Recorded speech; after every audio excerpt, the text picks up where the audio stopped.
welcome back to Coffee, Champagne, and Conversation. All right, I just want to have this out there. Why don't I have a coffee? That's because I had that for breakfast already. And I've been drinking nothing but water afterwards. We've actually had lots of champagne. It is our anniversary weekend, and so happy anniversary. 17 years. Still fine. So on this episode of Coffee, Champagne, and Conversations, we are coming to you from the Riggs Hotel in DC. It's on F Street in Northwest. Yes, and it's very close to a sense of where we are. It is very close to the Portrait Gallery and the MLK Library. So if you're ever in that neck of the woods, definitely try the restaurant downstairs. Oh, it's awesome. Yes. It is. So this episode, we are talking about our annual review that we do and how it can help you with just your own finances, summer planning, all the things. A good way to think about it is, I guess if you're in school and you have the standardized testing that you take once a year, this is pretty much that big idea all in one setting. So that's what we do. So we actually started doing financial annual reviews for our family back in, so we got married in 2009. Started doing it in 2009. I had a very short fuse when we were doing it at the time because we didn't have a lot of money. Lumine's nicely trying to not say, I was bad with money. This is when, what were you in the military? You were a corporal? I was a corporal. So he was a corporal in the military when we got married. And so you can just look up what a corporal was making back at that time. I don't think they're making too much more than what they're making now. Well, they get pay raises, but it's not anything to change anything. It's not life-changing money unless you manage it well. Yeah. That's what it is. So we lived in Jacksonville, North Carolina. Kakalaki. J. Actionville. And you were stationed at New River, right? Yes, New River. Yes. Yep. And before I worked at the library, I worked at this hospital. And I cannot remember the name. Yep. It was in New Bern. I knew it there. It was a good drive. So we weren't making, I think we were probably collectively making about $50,000 a year. Less than that. And newly married. And anybody who's ever just had to manage their own money knows that you only need to be beholden to yourself. Yeah. You don't really care about being beholden to anybody else but yourself, as long as you're living within your means. But then when you get married, merger of a company. It is. Everything changes. You get more money. But you don't, it depends. You get more than what you had when you were single. You get, but is it, so you ask a good question. When you get married, do you have less money or more money? Yes, you do have more money, but you have less money to blow and waste. True. Because you're accountable to that other person. Yes, very true. So I was not the saver in our relationship. I was the spender. Make it rain. Hey, you remember that, gosh, going in the Wayback Machine, I bought us a love seat. Yes. The red one. Yes. I remember the red love seat. It felt like big comfy couch everywhere. Yes. It was actually smaller than the couch we're on right now. It was a love seat. It was 2 seats. Where you two could just cushions. Be in love. Yeah. On it. That's all it was. We had to outfit an apartment because I didn't have any furniture. I was moved from Kentucky. You didn't have any furniture. And so we went and blew through Illumide savings. Dejada did. Blew through Illumide savings because Dejada didn't have any savings. And then I just thought we had money, right? No. That's not how you do it, right? But for me, at that time, I was staying in a geode. So a geo, what that is basically for all the married Marines and things like that, there's this big squad bay that you stay in. Everything is trouble. Taking a shower in the geo, you don't even want to touch the walls. Ooh. It's that bad, right? Make sure you wear shower shoes and everything like that. There's no door to go into your area. You just have a piece of cloth. You think geo's gotten better? No. Some things probably changed, but it's old. And you pay rent to live in the geo. So we had no furniture, and I didn't have a sense of, you learn your spending habits, a lot of it from upbringing.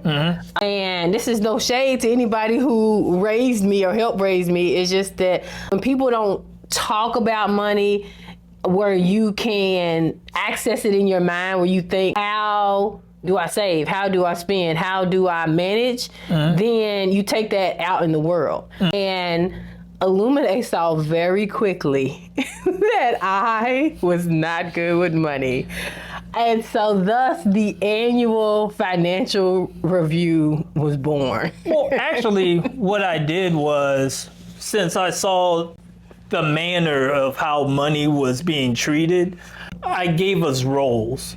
And I said that, hey, we're married. We collectively are an enterprise.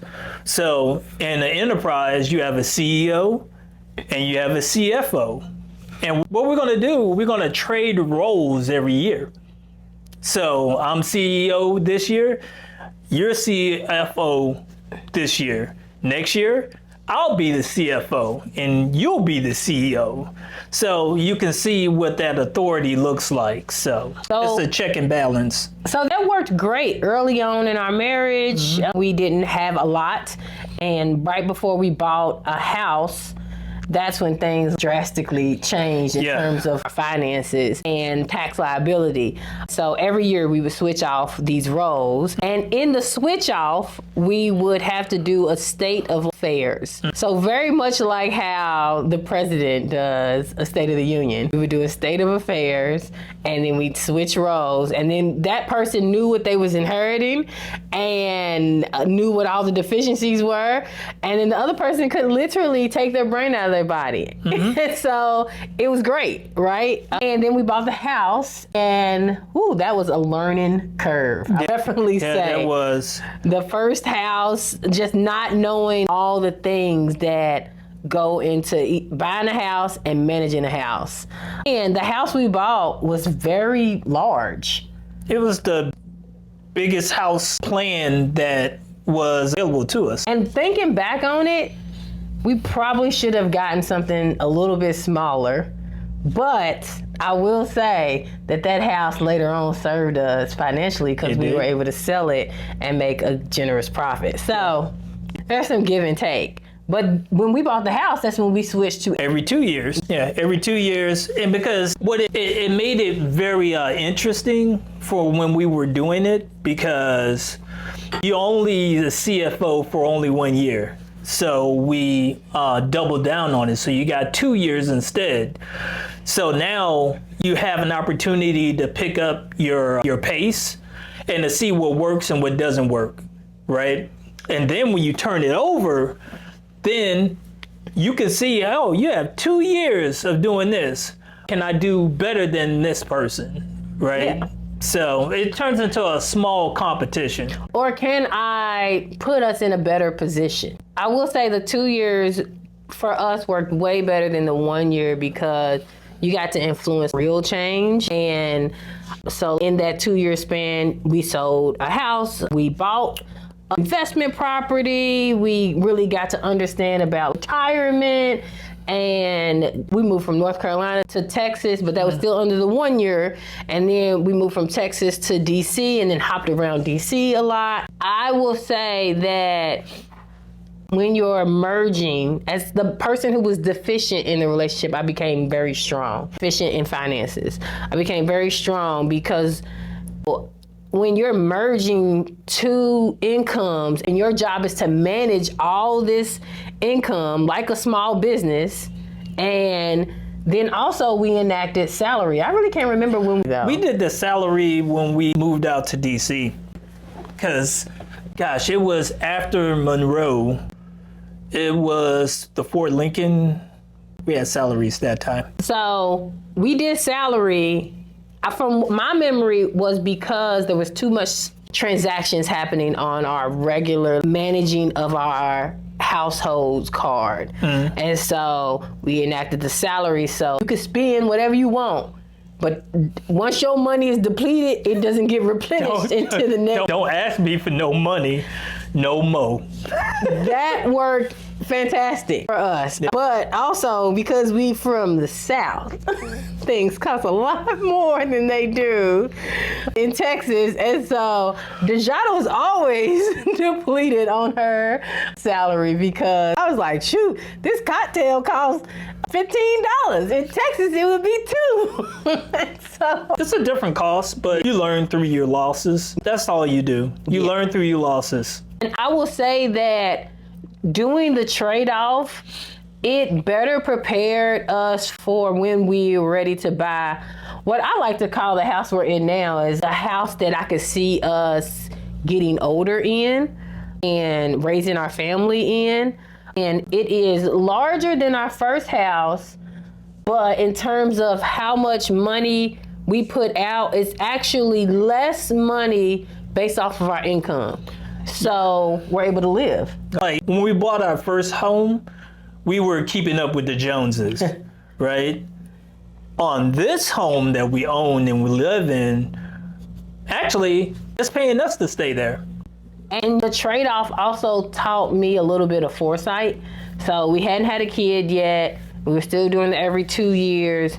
And I knew immediately when we got pregnant that I had no idea what the expense of having a child was going to be.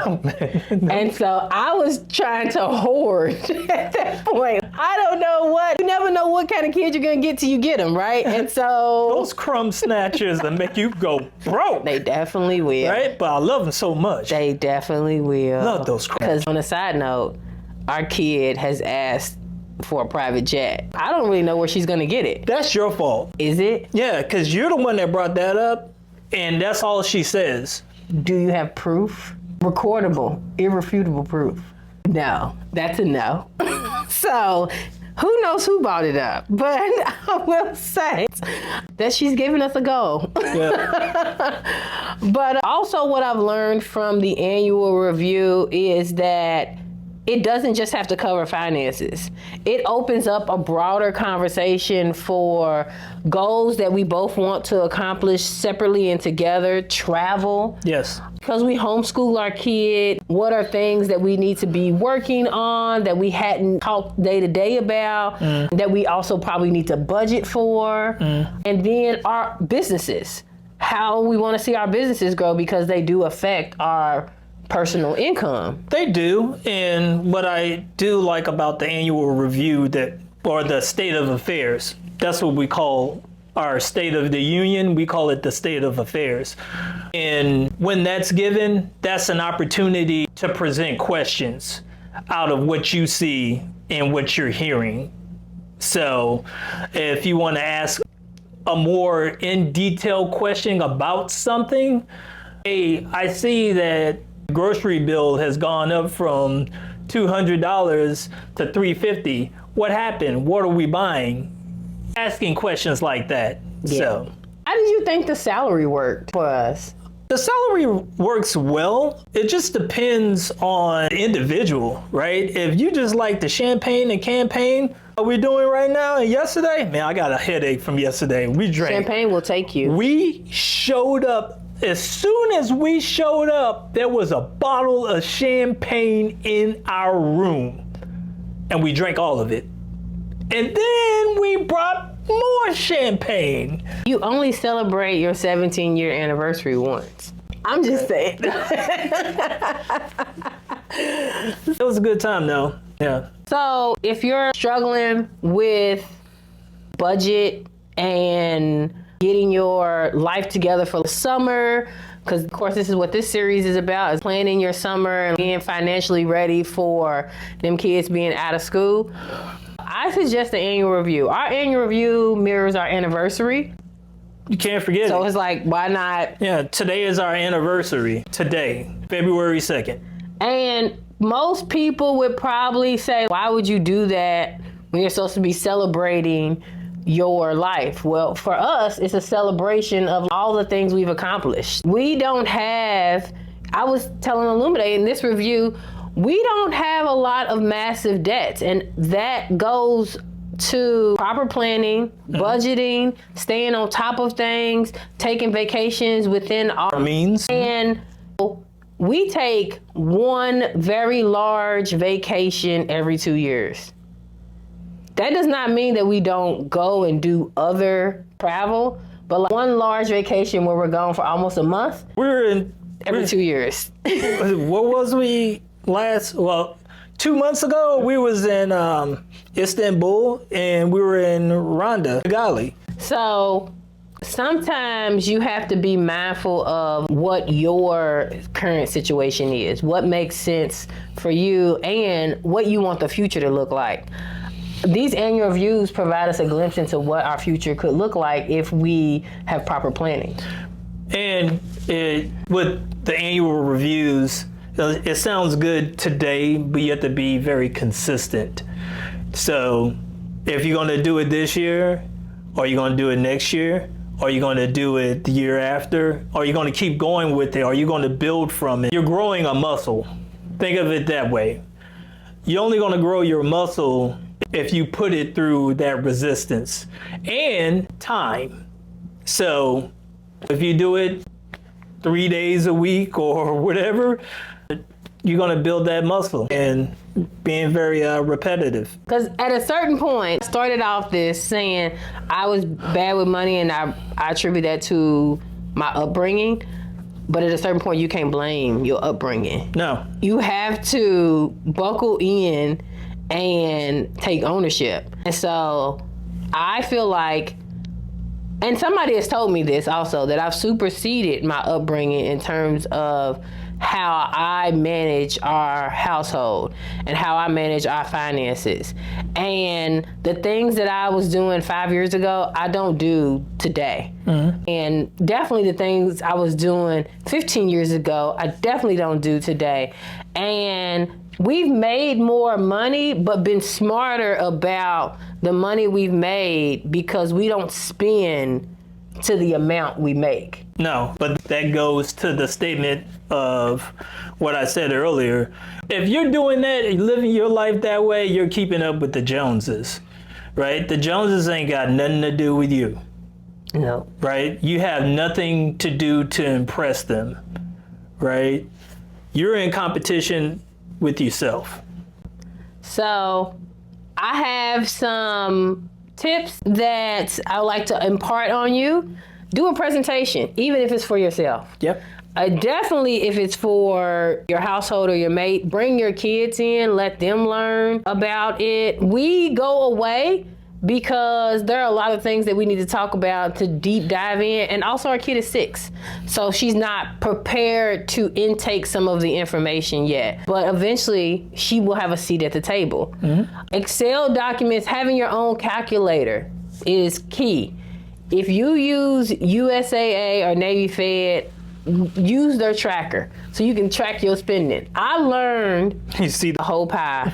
I learned Yeah. that I was spending an egregious amount on just insignificant things. And I can't remember what category they put it in. I think they put it miscellaneous? Yeah, miscellaneous. It was like that. That's you? That. Is it me or is it Oshamari? That category will get you every time. You need to dig in and see what miscellaneous is. What are you spending miscellaneous money on? And also, if you have a salary card that's not attached to your main account. So I think we were giving each other cash at one point in time. No. Were we not? Okay. No. How did we manage the salary then? Because we got bank accounts at first. We put it in your individual bank account. You would get, if you had in your individual bank account, you would go and get money out of it. So this is, the salaries is like you win the lottery, right? You win $30 million. All right, do you want the cash payout or do you want the 29-year annuity? I would take the 29-year annuity for a large amount. And that's because every year I'm gonna only receive so much money. I'm not gonna receive that $30 million. I'm gonna receive whatever amount. And I know that I have to set up controls in how I don't go over my head and go for broke for a set amount of money. So we definitely have separate accounts that money goes in now. I don't remember when we set that up, separate cards, all of that. And they're all tied to the same bank where majority of our money goes, but there is a, what's it called? An allotment that goes out for everybody's salary. Mm-hmm. I highly recommend setting something like that up because it keeps you honest. You only want to spend from that account, especially if you're not somebody that's going to hold on to cash.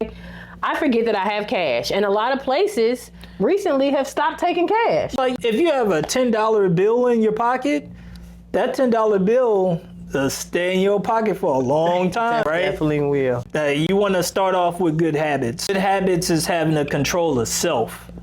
Control yourself in your own spending. And you know what I like about the card is that, so I know some people will make the case for cash versus card, but what I do like about the card is that I set the card up in such a way, which did not remember that you could do this. This is old school, where the savings account does not, like if you swipe the card, you don't have enough funds, sometimes it'll pull the money from the savings. Mm-hmm. Or it will do a, what's it called? It will still pull the transaction, but then charge you sufficient funds. So I made it to where the card that $25 denies. will get you. So it used to do that, and now if you don't have funds, it automatically denies the transaction. That's embarrassing. I like that. Think about that. If you buying some cheesy at the grocery store and you ain't got cheesy money, and you got a line of people waiting with their baskets, and they're like, oh, this. It is embarrassing. However, you'll be better with your money then. You will. It takes one time, right? You get embarrassed. That one time, no thank you. So, as you're planning for the year, for the summer, make sure that you have all your financial planning. And make sure you scrub your accounts. Make sure there's no unnecessary transactions that are happening. You can't watch Netflix, Hulu, and Amazon Prime Video all at the same time. Make a decision. These are the things that we do to make sure that we're not overly spending for our household. By mentioning all those networks, right, for one television, you telling me that you don't watch... Isn't one enough? It's like having 10 cars. You can only drive one of them. This is very true. Why 10? This is very true. Right, you're wasting your money covering insurance on an expensive car that you rarely drive. This is very true. So we leave you with this. An annual review is a tool. It also, for me, brought me closer in my relationship with my mate because it taught me to be mindful of not only his finances, but my own, and that we are one big company together. Our buying power is so much stronger together than separately, and a lot of people will make the case for keeping their finances separate. Mm-hmm. I will make the case that if not for you, then I don't think our household, we wouldn't have bought as many houses as we bought. Thank you. We would not have paid off vehicles, each other's debts, finished college, and not have to walk around with those debts. And so think about what you have to gain and not what you have to lose by merging your finances together. And then respecting each other's time by also saying, hey, this is what I'm doing with your money, which is our money, and this is how we can make our money grow. Yes, because that's the ultimate currency, time. That is your currency. You can waste it, abuse it, spend it, but you can't get it back. No. So you can invest it. Yeah.